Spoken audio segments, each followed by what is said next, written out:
Tonight I'm going to make a video talking about an article that I reviewed, and this article is actually called Really? Not Possible, I Can't Believe It, Exploring Informational Text in Literature Circles. This was wrote in 2016, and it's actually an article about teachers using non-fictional text in their literature circles and how it works for them. So in literature circles, there's usually 6 roles assigned to the students, and there's 6 students.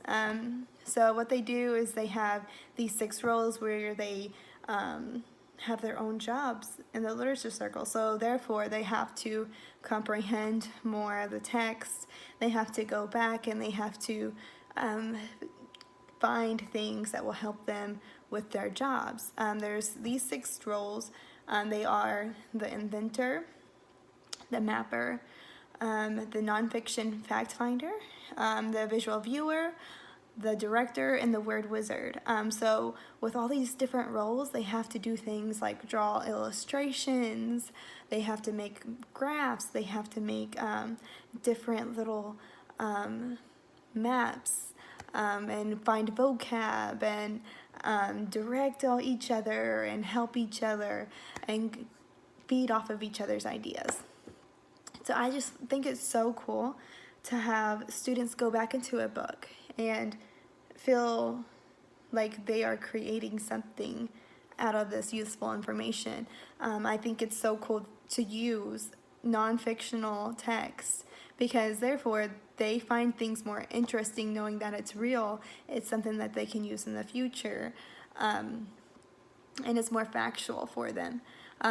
This exploring the text as a group gives them this useful feeling, and it gives them more, they are more related to the text and they're more grounded, and they have more focused discussion because they know the responsibilities to talk about. And this gives them better understanding and has them dive deeper. So it's something that I would definitely use in the future in my own classroom. I would probably tell them their roles that morning and tell them, this is your role for this day today. You're going to have this role, and get them kind of prepared for it and excited. And then later, whenever it's literature time, we'll have the literature circle, and they'll be prepared for it and kind of be a little bit ready on where they're going to be looking forward to after we read it together. This just gives them excitement, and it develops their vocabulary, their knowledge, and it shows that the students will go back. The teachers in this article were saying how the students just kept going back in the text, and they are just continuing to go back and see what they can find so that they can discuss and create their things that they have to use for their circle.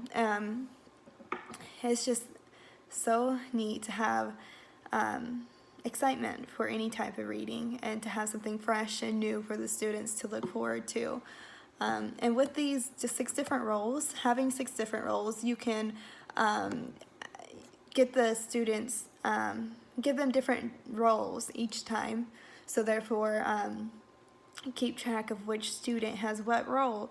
And whenever you come to the next story, give them a new role. Let them draw pictures instead of looking for vocab, and little things like that. So it keeps it interesting, and I think that's always good to have roles for the students because that's something that they are proud of and they're excited to do, and they really want to be a part of the classroom and to have something to do and to have something that they feel like is special and to have the attention of something that they've worked and created. So I think this is great when they started to integrate this into the literature circles of nonfiction works because it really would work great, and it's something I would love to do myself.